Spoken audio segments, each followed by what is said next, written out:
दोस्तों नमस्कार। कहते हैं लोकतंत्र में जब सांस लेने की आवाज भी सुनाई देने लगे तो फिर मान लीजिए कि उम्मीद और आस टूट चुकी है। लेकिन वही सांसों की आवाज अगर गूंजने लगे तो फिर मान लीजिए कि लोकतंत्र को लेकर कोई आस और कोई उम्मीद जाग रही है। तो क्या वाकई भारत की राजनीतिक संसदीय व्यवस्था या फिर इस देश के भीतर में लोकतांत्रिक व्यवस्था एक ऐसे मुहाने पर आकर खड़ी हो गई है जहां पर कोई भी व्यक्ति या कोई भी नेता अगर इस देश की राजनीतिक सत्ता को चुनौती देने के लिए खड़ा हो जाए तो इस देश में उम्मीद और आस जाग जाएगी। कोलकाता से चलकर पश्चिम बंगाल के मुख्यमंत्री दिल्ली आती है, 4 दिन यहां पर घूमती है, मुलाकातें करती है, चेतावनी भरे अंदाज में सत्ता को चेताती है और फिर लौट जाती है। और इस देश के हारे हुए छत्रप, हाशिए पर पहुंचे हुए नेता और जिनके कांधे पर इस देश में भ्रष्टाचार और अपराध की पोटली बंधी हुई है, उनके भीतर एक उम्मीद जागती है, शायद 2024 के बाद इस देश में परिवर्तन हो सकता है। या फिर इस देश के भीतर में सुप्रीम कोर्ट जब कहता है हां, इस देश में जासूसी अगर सरकार ने की है तो अब उसकी सुनवाई होनी चाहिए, तो क्या यह उम्मीद और आस सुप्रीम कोर्ट को लेकर भी पहली बार जाग रही है? या फिर इस देश के भीतर में कोई एक वकील सुप्रीम कोर्ट में एक अर्जी डालकर साफ तौर पर कहता है कि इस देश में प्रधानमंत्री और देश के गृह मंत्री ने सुप्रीम कोर्ट की अवमानना की है और उनके खिलाफ केस चलना चाहिए और उन्हें सत्ता में रहने का कोई अधिकार नहीं है, क्योंकि जिस तरीके की नियुक्ति दिल्ली के पुलिस कमिश्नर की गई उसमें सुप्रीम कोर्ट के ही निर्देशों की, उसके फैसलों की धज्जियां उड़ गई है। तो क्या वाकई सुप्रीम कोर्ट सुनवाई करेगी या सिर्फ ये एक उम्मीद है या सिर्फ एक आस है? या फिर देश के भीतर में राजनीतिक व्यवस्था ने वाकई इस देश में आम लोगों को इतने ज्यादा हाशिए पर ढकेल दिया है कि अगर आम लोगों के भीतर से इस देश में कोई सवाल खड़े होने लगे और जनता इस सरकार से सवाल करने लगे तो शायद एक समानांतर राजनीति इस देश के भीतर में खड़ी हो जाएगी, जो इतनी पैनी होगी, जो शायद पारंपरिक राजनीति को ध्वस्त करके पारंपरिक राजनेताओं को ढकेल कर अपने तरीके से एक नई सियासत की लामबंदी करेगी। ये सारे सवाल हैं। ये सारे सवाल इसलिए क्योंकि एक उम्मीद जगी, ममता बनर्जी 4 दिन आई, दिल्ली घूमकर चली गई। वाकई एक उम्मीद इस दौर में बंदी है जब चीफ जस्टिस रमन्ना कुछ ऐसे फैसलों को दे रहे हैं जिससे लग रहा है न्यायपालिका जागृत हो रही है, आम लोगों का भरोसा जाग रहा है। यह उम्मीद और आस पर है। लेकिन हमें लगता है कि आज राजनीति की उस चौसर पर फेंके जाने वाले उन पासों को परखने की जरूरत है, जो पासे उम्मीद और आस तो जगाते हैं लेकिन उनके भीतर की गहराई में खोखलापन है या वाकई कोई उनकी अपनी जमीन भी है, इसे आज परखा जाए। 2 तरह की परिस्थिति देश के सामने है। या तो 2024 तक आते आते इस देश के भीतर में जनता ही राजनीतिक सत्ता के विपक्ष की भूमिका निभाने आ जाएगी और हो सकता है अगले 2 साल में इस देश के भीतर में कोई नई राजनीतिक पार्टी निकल कर आ जाए, कोई नया नेता बन जाए और नई परिस्थितियों के बीच में पारंपरिक राजनीति ध्वस्त हो जाए। या फिर जो टुकड़ों टुकड़ों में बटे हुए विपक्षी राजनीतिक दल हैं वही एकजुट हो जाएं, जिसे ममता बनर्जी एकजुट कर रही है, और वह जोड़ तोड़ करके अपने तरीके से एक नई परिस्थितियों को सामने लाकर खड़ा कर दें। लेकिन आज इस आकलन से पहले भी चंद सवाल।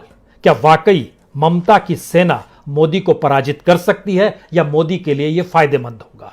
क्या वाकई इस देश में हारे हुए वजीर एक साथ मिलकर सत्ता को डिगा सकते हैं? क्या वाकई इस देश के भीतर में जनता के सामने बेरोजगारी, महंगाई, किसानी, मजदूरी ऐसे कोई सवाल नहीं बचे हैं और उन सवालों को लेकर उसने खामोशी बरत ली है? क्योंकि इस देश में एक लोकतांत्रिक शून्यता आ गई है, राजनीतिक शून्यता आ गई है। या फिर इस देश के भीतर में राजनीतिक खोखलापन इतना ज्यादा है कि कानूनी व्यवस्था भी सत्ता के हिसाब से चल रही है। दोस्तों नमस्कार।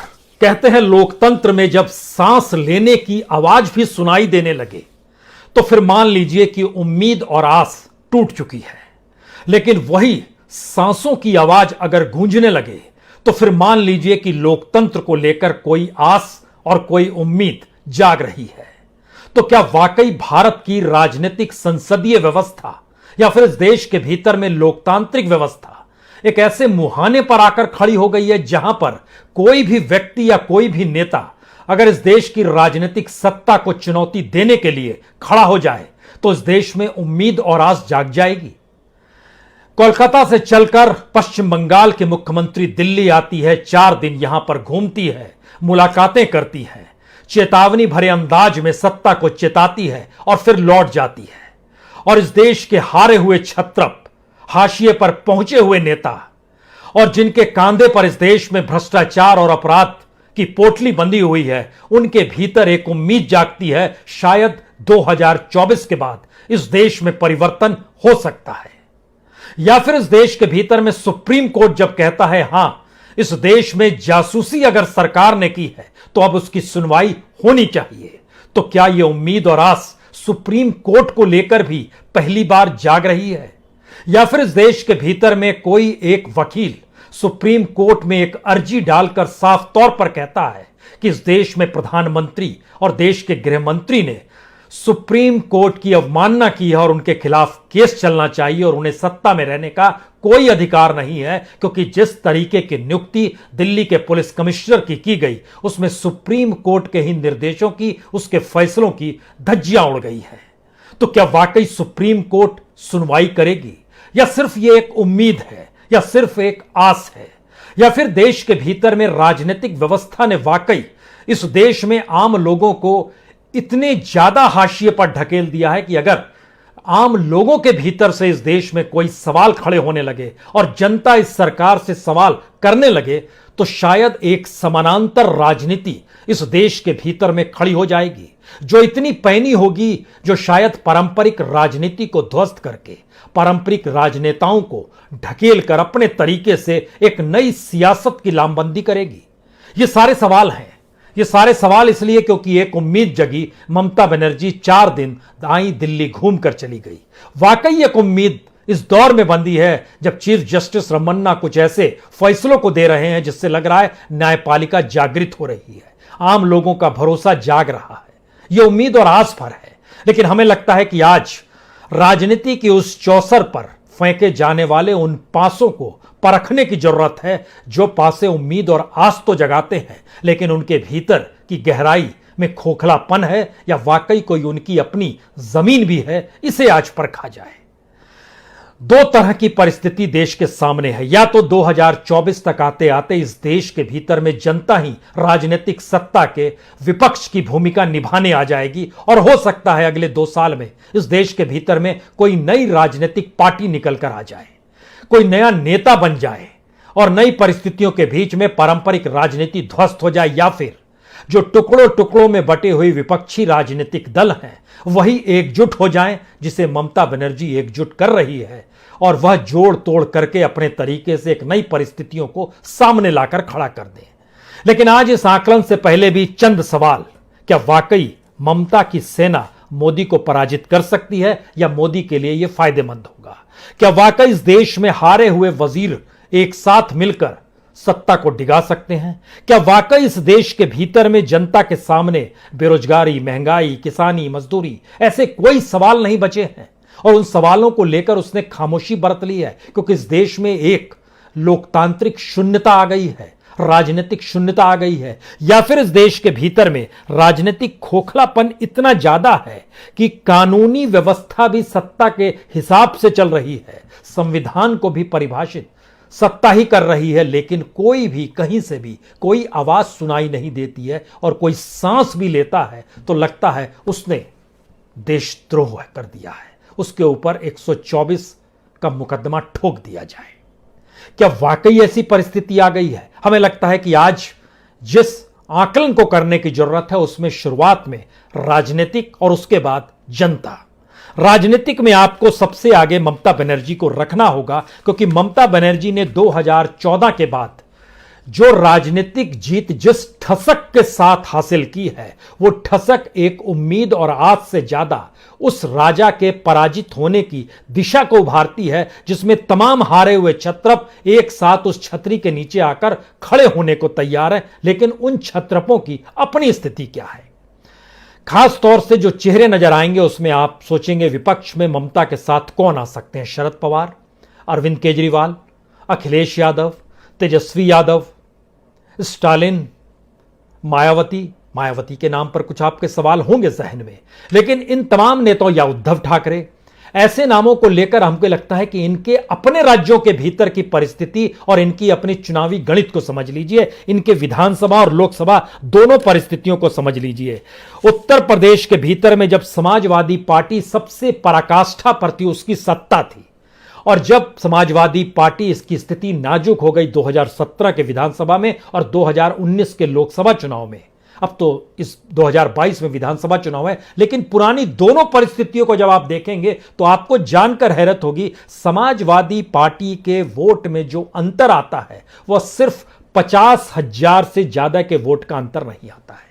यानी बेहतरीन रहे तब भी उससे मैक्सिमम 2 करोड़ 10 लाख, और सबसे खराब रहे तो भी 1 करोड़ 55 लाख वोट मिल जाते हैं। मायावती कमोवेश एक सरीखी स्थिति, हमेशा से 1 करोड़ 60 लाख से लेकर 2 करोड़ के बीच में ही उसके वोट उत्तर प्रदेश में रेंगते रहते हैं। यानी बीजेपी सत्ता में आए, बीजेपी सत्ता में नहीं आए, यह सत्ता में आए या सत्ता में नहीं आए, इनके वोट बैंक निश्चित है, निर्धारित है। हां, इस पूरी प्रक्रिया में कांग्रेस के वोट बैंक में सेंध जरूर लगी और कांग्रेस के वोट बैंक छत्रपों से होते हुए बीजेपी के पास चले गए, इसलिए बीजेपी का वोट बैंक जो है वो कुलांचे मारते हुए आगे बढ़ गया। यानी अगर पूरे विपक्ष को आप ले लेंगे 2017 के विधानसभा चुनाव में, तो लगभग 4.5 करोड़ वोट विपक्ष में और अपने तौर पर बीजेपी के पास 3.5 करोड़ वोट, और अगर लोकसभा लेंगे तो वही वोट कम हो जाते हैं और 3 करोड़ 80 लाख पूरा विपक्ष हो जाता है, जिसमें तमाम पॉलिटिकल पार्टीज है, एसपी है, बीएसपी है, कांग्रेस है, आरएलडी है, ये तमाम पॉलिटिकल पार्टीज, और दूसरी तरफ बीजेपी 4 करोड़ 28 लाख वोट के साथ फिर आगे आकर खड़ी हो जाती है। हमें किन चेहरों की जरूरत है और किन मुद्दों की जरूरत है और मुद्दे के आश्रय जनता के बीच में हरकत क्यों नहीं होती है, आज यह समझने की जरूरत है।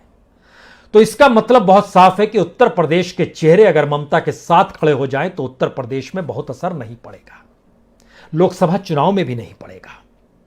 अगर उन चेहरों के आश्रय ममता बनर्जी आगे बढ़ना चाहती हैं तो दूसरा सवाल यह है कि उसके बाद जो सीट आती है वो महाराष्ट्र की है, जहां के चेहरे उद्धव ठाकरे हैं, शरद पवार हैं। इन दोनों चेहरों को परखिए तो शिवसेना ने हमेशा बीजेपी के साथ मिलकर चुनाव लड़ा 2019 में, चाहे वो लोकसभा का हो या विधानसभा का हो, और उसका वोट 90 लाख से 1.25 करोड़ के बीच में रहा। बीजेपी साथ मिलकर लड़ी और उसका वोट लगभग 1 करोड़ 40 लाख से 1 करोड़ 50 लाख के बीच में रेंगता रहा। शरद पवार का अपना वोट, चाहे वो लोकसभा हो चाहे बेहतरीन वक्त हो, कभी भी 1 करोड़ को छू नहीं पाया, वो 80 लाख 90 लाख के बीच में रेंगता रहा। हम यहां पर कांग्रेस को जानबूझकर छोड़ रहे हैं, क्योंकि पहले समझ लीजिए कि छत्रपों की फौज अगर एक साथ खड़ी हो जाती है तो भी वो सत्ता में क्यों नहीं आ पाएगी, और इस देश में एक पॉलिटिकल पार्टी जो राष्ट्रीय हो उसकी जरूरत क्यों है, और वही जब गायब है तो फिर छत्रपों का इस देश के भीतर में किसी राजनीति में और चुनाव में कोई महत्व क्यों नहीं है। तो शरद पवार का चेहरा, उद्धव ठाकरे का चेहरा, अखिलेश यादव का चेहरा, मायावती का चेहरा, और इसमें तेजस्वी के चेहरे को भी जोड़ दीजिए तो बिहार के भीतर में आरजेडी को लोकसभा चुनाव हो या विधानसभा चुनाव हो, उसके बीच में जब वो रेंगती है तो कुल वोट का वो 15, 16, 17%, इससे ज्यादा नहीं ले पाती है। लेकिन दूसरी तरफ का कॉम्बिनेशन जो है, जो बीजेपी का है, जो जेडीयू का है, एलजेपी का, ये 50% तक छू जाता है, इसमें कोई परेशानी नहीं है। लेकिन दूसरी तरफ जब आप आइएगा, जिसमें आरजेडी को जोड़िएगा, कांग्रेस को जोड़िएगा, पूरी लेफ्ट को जोड़िएगा और तमाम पॉलिटिक्स, सीपीआईएमएल को जोड़िए, सबको जोड़ दीजिएगा, तो भी आप यहां पर पहुंच पाएंगे लगभग 35, 36, 37%, 38%, उससे ज्यादा नहीं, 40%। यानी उधर 50 पार है, यहां 40 तक ही है। एक स्थिति यह बहुत साफ है, उससे बात नहीं हो रही है। यानी एक नेशनल वे में पॉलिटिकल पार्टी की जरूरत है। एक सवाल सबसे बड़ा यहां पर, क्या ममता बनर्जी कांग्रेस के लिए किंग मेकर हो सकती है? क्या कांग्रेस अपनी नींद को तोड़ सकती है और इस देश के भीतर में राहुल गांधी, जो कार्यकर्ता के तौर पर भी नजर आते हैं, जो नेता के तौर पर भी नजर आते हैं, जो संगठन के तौर पर भी नजर आते हैं, जो इस देश की जनता के तौर पर भी नजर आते हैं, वही प्लेयर हैं, वही परसेप्शन बनाते हैं, सब कुछ वही है, इससे कोई पॉलिटिकल पार्टी मजबूत नहीं होती है और कमजोर हो जाती है। इसका मतलब है कि उस पॉलिटिकल पार्टी को जागने की जरूरत है जो नहीं जाग पा रही है। ममता बनर्जी क्या उसी को जगाने के लिए सोनिया गांधी से मुलाकात करने 10 जनपद पहुंची थी? ये एक सवाल है, इस सवाल को एक दायरे में बंद रखिए, क्योंकि जो चेहरों का आसरा हम आपके साथ लेकर चल रहे थे, उन चेहरों के साथ कभी चीजें नहीं आ पाएंगी। इस देश के भीतर में राजनीति 2014 के बाद इस रूप में बदल गई है कि जो सोचता है कि 2024 के बाद की राजनीति 2014 से पहले की परिस्थितियों को उठाकर लाकर रख दे, यानी एक दौर में इस देश के भीतर में अलग अलग वीपी सिंह रहे, चंद्रशेखर रहे, अलग अलग संगठनों ने अपने अपने तरीके से लोगों को मथा जोड़ा, एक साथ कुनबा बनाया और सत्ता पर। अब यह स्थिति इस देश में नहीं आएगी। 2024 में जो भी इसके सपने देख रहा है, वो सपनों का कोई मतलब नहीं है, क्योंकि इस देश की परिस्थिति सामाजिक, आर्थिक, सांस्कृतिक तौर पर इतनी पीछे चली गई है कि अब इस देश को सही मायने में एक स्टेट्समैन चाहिए, अन्यथा स्थिति और नाजुक होगी। क्योंकि विजन इसी रूप में काम कर रहा है कि इस देश को जितनी भी त्रासदी की परिस्थितियों के साथ जोड़ दिया जाए, उतना इस मौजूदा राजनीतिक सत्ता के अनुकूल की परिस्थितियां होंगी। इसीलिए हमने कहा, इस लोकतंत्र में सांस भी लीजिएगा तो उसकी आवाज सुनाई देती है। लेकिन इस पूरी परिस्थिति में हमको लगता है एक छत्रप का जिक्र और करना चाहिए। यह छत्रप नवीन पटनायक है। इसलिए जिक्र होना चाहिए क्योंकि उड़ीसा में पिछले 21 साल से नवीन पटनायक मुख्यमंत्री हैं। आप कहेंगे इतने लंबे वक्त में तो पश्चिम बंगाल में ज्योति बसु भी रहे, बिल्कुल रहे।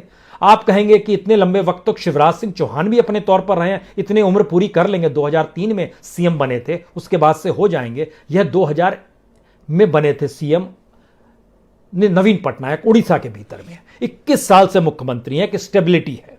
और जो 2014 में जब मोदी की लहर पूरे देश में थी, उड़ीसा में उनकी लहर नहीं थी, सिर्फ एक सीट बीजेपी को मिल पाई थी। 2019 में जरूर वो 1 से 8 तक पहुंच गए, लेकिन दूसरी तरफ नवीन पटनायक को नहीं डिगा पाया। और नवीन पटनायक दरअसल अपनी फिलॉसफिकल आइडिया जो भी उनका हो अपने राज्य को लेकर, उसका एक अनूठा सच यह है कि वह उस कैपिटलिज्म से भी लड़ाई लड़ लेते हैं जो कैपिटलिज्म राज्य की इकोनॉमी में मदद करता है। आप कहेंगे यह कैसे? हमें लगता है इसका सबसे बेहतरीन उदाहरण पुरी का हो सकता है। पुरी, जहां पर आज की तारीख में साफ पानी नल से आता है, यानी जब वो पर्यटक स्थल है, जो धार्मिक नगरी है, जहां 2 करोड़ लोग वहां पर घूमने आते हैं बाहर से, जहां की खुद की जनसंख्या सिर्फ 2.5 लाख है, उस जगह पर जहां पर बोतल बंद पानी खूब बिकते थे। और आप कल्पना कर रहे हैं कितने बिकते थे उसका। जब हमने डाटा निकाला तो पता चला कि वहां पर एक साल में 3 करोड़ से ज्यादा प्लास्टिक बोतलें और 400 मीट्रिक टन प्लास्टिक वेस्ट जो था, अब वो बंद हो गया। सवाल ये नहीं है वो बंद हो गया, सवाल ये है कि उसका ये एक इकोनॉमी है। और इस देश में जो बोतल बंद पानी होता है वह लगभग 6 लाख करोड़ का मुनाफा कमा के चला जाता है। जो पूरा प्लास्टिक प्रोडक्ट है उसकी जो लॉबी है, वो किन किन राज्यों में प्लास्टिक बैन किया गया, लेकिन आज की तारीख में बैन है क्या? उत्तर प्रदेश में बैन किया गया, लेकिन लॉबी मजबूत है, उसके पास पैसा है, वो पैसे से पैसा बनाना जानती और राजनीति को प्रभावित कर देती है। यानी इस देश को एक ऐसे स्टेट्समैन की जरूरत है जिसके दायरे में इस देश का मुसलमान भी हो और इस देश का ब्राह्मण भी हो, इस देश का ओबीसी भी हो और एससी एसटी भी हो। इस देश के भीतर में सामाजिक और सांस्कृतिक तौर पर विकास की परिस्थितियां ऐसी हो जिसमें इस देश में इंस्टीट्यूशंस बन रहे हो, इस देश के भीतर में यूनिवर्सिटीज काम करती हुई नजर आए, इस देश के भीतर में हायर एजुकेशन के लिए बजट हो, आपके पास कोई इंफ्रास्ट्रक्चर हो। इस दिशा में मौजूदा सरकारों ने नहीं सोचा, इससे पहले भी सरकारों ने नहीं सोचा। और अभी के राजनीतिक दलों के भीतर में शायद ही कोई ऐसा राजनीतिक दल होगा जिसने इस देश में सत्ता ना भोगी हो। कोई दल ऐसा आपको नहीं मिलेगा जब आप गिनना शुरू करेंगे। और यहीं से असल सवाल शुरू होता है, क्या इस देश की जनता के भीतर वह गुस्सा जो बेरोजगारों में है, जो बार बार लाठियां खाकर अपने घरों में लौट जाते हैं, मां बाप से आंखें नहीं मिला पाते और मां बाप भी अपने बच्चों से आंखें नहीं मिला पाते हैं कि दरअसल रोजगार नहीं मिलेगा तो आने वाले वक्त में वो कैसे जीवित रहेंगे या इस देश का होगा क्या? क्योंकि इस देश का सच यह 2014 से लेकर 2021 तक हायर एजुकेशन के लिए जो एक्सटर्नल अफेयर मिनिस्ट्री है उसका डाटा बतलाता है 30 लाख बच्चों ने इस देश को छोड़ दिया हायर एजुकेशन के लिए, विदेशों में चले गए। और हम डुगडुगी बजाते हैं कि हमारे यहां इस बार 50,000 बच्चे बाहर से पढ़ने आ गए। कहां से आए वो? नेपाल से आए, बांग्लादेश से आए, भूटान से आए, श्रीलंका से आए, अफगानिस्तान से। दोस्तों नमस्कार। कहते हैं लोकतंत्र में जब सांस लेने की आवाज भी सुनाई देने लगे तो फिर मान लीजिए कि उम्मीद और आस टूट चुकी है। लेकिन वही सांसों की आवाज अगर गूंजने लगे तो फिर मान लीजिए कि लोकतंत्र को लेकर कोई आस और कोई उम्मीद जाग रही है। तो क्या वाकई भारत की राजनीतिक संसदीय व्यवस्था या फिर इस देश के भीतर में लोकतांत्रिक व्यवस्था एक ऐसे मुहाने पर आकर खड़ी हो गई है जहां पर कोई भी व्यक्ति या कोई भी नेता अगर इस देश की राजनीतिक सत्ता को चुनौती देने के लिए खड़ा हो जाए तो इस देश में उम्मीद और आस जाग जाएगी। कोलकाता से चलकर पश्चिम बंगाल की मुख्यमंत्री दिल्ली आती है, 4 दिन यहां पर घूमती है, मुलाकातें करती है, चेतावनी भरे अंदाज में सत्ता को चेताती है और फिर लौट जाती है। और इस देश के हारे हुए छत्रप, हाशिए पर पहुंचे हुए नेता और जिनके कांधे पर इस देश में भ्रष्टाचार और अपराध की पोटली बंधी हुई है, उनके भीतर एक उम्मीद जागती है, शायद 2024 के बाद इस देश में परिवर्तन हो सकता है।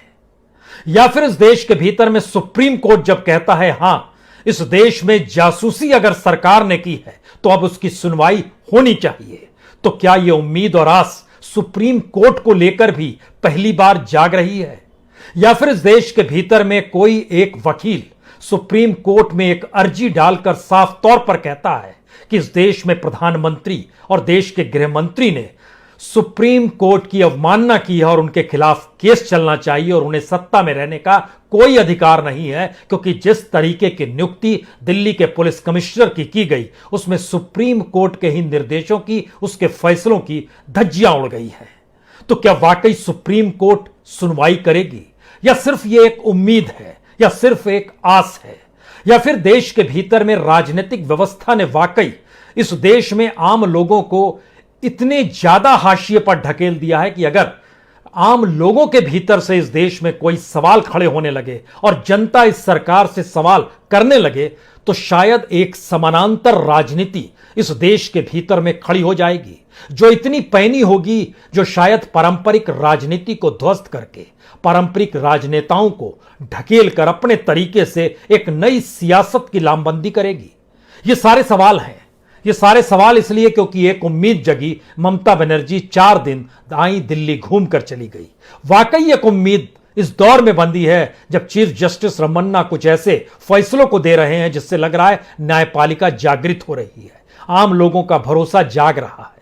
यह उम्मीद और आस पर है। लेकिन हमें लगता है कि आज राजनीति की उस चौसर पर फेंके जाने वाले उन पासों को परखने की जरूरत है, जो पासे उम्मीद और आस तो जगाते हैं लेकिन उनके भीतर की गहराई में खोखलापन है या वाकई कोई उनकी अपनी जमीन भी है, इसे आज परखा जाए। 2 तरह की परिस्थिति देश के सामने है। या तो 2024 तक आते आते इस देश के भीतर में जनता ही राजनीतिक सत्ता के विपक्ष की भूमिका निभाने आ जाएगी और हो सकता है अगले 2 साल में इस देश के भीतर में कोई नई राजनीतिक पार्टी निकल कर आ जाए, कोई नया नेता बन जाए और नई परिस्थितियों के बीच में पारंपरिक राजनीति ध्वस्त हो जाए, या फिर जो टुकड़ों टुकड़ों में बटे हुए विपक्षी राजनीतिक दल हैं वही एकजुट हो जाएं, जिसे ममता बनर्जी एकजुट कर रही है, और वह जोड़ तोड़ करके अपने तरीके से एक नई परिस्थितियों को सामने लाकर खड़ा कर दें। लेकिन आज इस आकलन से पहले भी चंद सवाल। क्या वाकई ममता की सेना मोदी को पराजित कर सकती है या मोदी के लिए यह फायदेमंद होगा? क्या वाकई इस देश में हारे हुए वजीर एक साथ मिलकर सत्ता को डिगा सकते हैं? क्या वाकई इस देश के भीतर में जनता के सामने बेरोजगारी, महंगाई, किसानी, मजदूरी ऐसे कोई सवाल नहीं बचे हैं और उन सवालों को लेकर उसने खामोशी बरत ली है? क्योंकि इस देश में एक लोकतांत्रिक शून्यता आ गई है, राजनीतिक शून्यता आ गई है, या फिर इस देश के भीतर में राजनीतिक खोखलापन इतना ज्यादा है कि कानूनी व्यवस्था भी सत्ता के हिसाब से चल रही है, संविधान को भी परिभाषित सत्ता ही कर रही है, लेकिन कोई भी कहीं से भी कोई आवाज सुनाई नहीं देती है और कोई सांस भी लेता है तो लगता है उसने देशद्रोह कर दिया है, उसके ऊपर 124 का मुकदमा ठोक दिया जाए। क्या वाकई ऐसी परिस्थिति आ गई है? हमें लगता है कि आज जिस आकलन को करने की जरूरत है उसमें शुरुआत में राजनीतिक और उसके बाद जनता। राजनीतिक में आपको सबसे आगे ममता बनर्जी को रखना होगा, क्योंकि ममता बनर्जी ने 2014 के बाद जो राजनीतिक जीत जिस ठसक के साथ हासिल की है, वो ठसक एक उम्मीद और आस से ज्यादा उस राजा के पराजित होने की दिशा को उभारती है, जिसमें तमाम हारे हुए क्षत्रप एक साथ उस छतरी के नीचे आकर खड़े होने को तैयार हैं। लेकिन उन क्षत्रपों की अपनी स्थिति क्या है? खास तौर से जो चेहरे नजर आएंगे उसमें आप सोचेंगे विपक्ष में ममता के साथ कौन आ सकते हैं? शरद पवार, अरविंद केजरीवाल, अखिलेश यादव, तेजस्वी यादव, स्टालिन, मायावती के नाम पर कुछ आपके सवाल होंगे जहन में। लेकिन इन तमाम नेताओं या उद्धव ठाकरे, ऐसे नामों को लेकर हमको लगता है कि इनके अपने राज्यों के भीतर की परिस्थिति और इनकी अपनी चुनावी गणित को समझ लीजिए, इनके विधानसभा और लोकसभा दोनों परिस्थितियों को समझ लीजिए। उत्तर प्रदेश के भीतर में जब समाजवादी पार्टी सबसे पराकाष्ठा पर थी, उसकी सत्ता थी, और जब समाजवादी पार्टी इसकी स्थिति नाजुक हो गई 2017 के विधानसभा में और 2019 के लोकसभा चुनाव में, अब तो इस 2022 में विधानसभा चुनाव है, लेकिन पुरानी दोनों परिस्थितियों को जब आप देखेंगे तो आपको जानकर हैरत होगी, समाजवादी पार्टी के वोट में जो अंतर आता है वह सिर्फ 50,000 से ज्यादा के वोट का अंतर नहीं आता है। यानी बेहतरीन रहे तब भी उससे मैक्सिमम 2 करोड़ 10 लाख, और सबसे खराब रहे तो भी 1 करोड़ 55 लाख वोट मिल जाते हैं। मायावती कमोवेश एक सरीखी स्थिति, हमेशा से 1 करोड़ 60 लाख से लेकर 2 करोड़ के बीच में ही उसके वोट उत्तर प्रदेश में रेंगते रहते हैं। यानी बीजेपी सत्ता में आए, बीजेपी सत्ता में नहीं आए, यह सत्ता में आए या सत्ता में नहीं आए, इनके वोट बैंक निश्चित है, निर्धारित है। हां, इस पूरी प्रक्रिया में कांग्रेस के वोट बैंक में सेंध जरूर लगी और कांग्रेस के वोट बैंक छत्रपों से होते हुए बीजेपी के पास चले गए। इसलिए बीजेपी का वोट बैंक जो है वो कुलांचे मारते हुए आगे बढ़ गया। यानी अगर पूरे विपक्ष को आप ले लेंगे 2017 के विधानसभा चुनाव में, तो लगभग 4.5 करोड़ वोट विपक्ष में और अपने तौर पर बीजेपी के पास 3.5 करोड़ वोट। और अगर लोकसभा लेंगे तो वही वोट कम हो जाते हैं और 3 करोड़ 80 लाख पूरा विपक्ष हो जाता है, जिसमें तमाम पॉलिटिकल पार्टीज है, एसपी है, बीएसपी है, कांग्रेस है, आरएलडी है, ये तमाम पॉलिटिकल पार्टीज, और दूसरी तरफ बीजेपी 4 करोड़ 28 लाख वोट के साथ फिर आगे आकर खड़ी हो जाती है। हमें किन चेहरों की जरूरत है और किन मुद्दों की जरूरत है और मुद्दे के आश्रय जनता के बीच में हरकत क्यों नहीं होती है, आज यह समझने की जरूरत है। तो इसका मतलब बहुत साफ है कि उत्तर प्रदेश के चेहरे अगर ममता के साथ खड़े हो जाएं तो उत्तर प्रदेश में बहुत असर नहीं पड़ेगा, लोकसभा चुनाव में भी नहीं पड़ेगा। अगर उन चेहरों के आश्रय ममता बनर्जी आगे बढ़ना चाहती हैं तो दूसरा सवाल यह है कि उसके बाद जो सीट आती है वो महाराष्ट्र की है, जहां के चेहरे उद्धव ठाकरे हैं, शरद पवार हैं। इन दोनों चेहरों को परखिए तो शिवसेना ने हमेशा बीजेपी के साथ मिलकर चुनाव लड़ा 2019 में, चाहे वो लोकसभा का हो या विधानसभा का हो, और उसका वोट 90 लाख से 1.25 करोड़ के बीच में रहा। बीजेपी साथ मिलकर लड़ी और उसका वोट लगभग 1 करोड़ 40 लाख से 1 करोड़ 50 लाख के बीच में रेंगता रहा। शरद पवार का अपना वोट, चाहे वो लोकसभा हो चाहे बेहतरीन वक्त हो, कभी भी 1 करोड़ को छू नहीं पाया, वो 80 लाख 90 लाख के बीच में रेंगता रहा। हम यहां पर कांग्रेस को जानबूझकर छोड़ रहे हैं क्योंकि पहले समझ लीजिए कि छत्रपों की फौज अगर एक साथ खड़ी हो जाती है तो भी वो सत्ता में क्यों नहीं आ पाएगी, और इस देश में एक पॉलिटिकल पार्टी जो राष्ट्रीय हो उसकी जरूरत क्यों है, और वही जब गायब है तो फिर छत्रपों का इस देश के भीतर में किसी राजनीति में और चुनाव में कोई महत्व क्यों नहीं है। तो शरद पवार